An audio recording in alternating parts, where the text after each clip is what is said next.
And this is the Cyezcor ring light for your monitor or computer screen. Has a couple different options for connecting it. So it has this big clip. Essentially, open it up, connect it to the top of your monitor there, or any other place that will basically fit right here on this clip. It's pretty strong, so you can be secure or ensure that it's not going to go anywhere. It has a lot of movement so that you can point it in the direction that you want.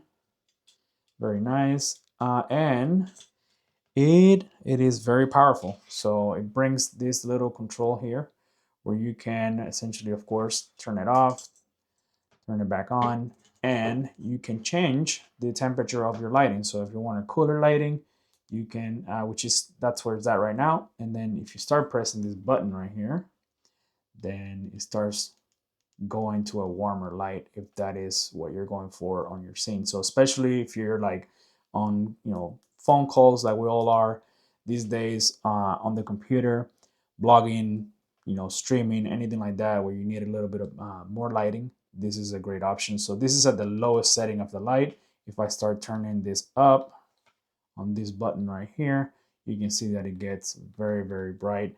So it has plenty of light to provide you with. I most of the time use it at the lowest setting or just one step above. That's enough. But yeah, if you're looking for a ring light to help you out with your scenes, this is definitely a good option to get and to explore.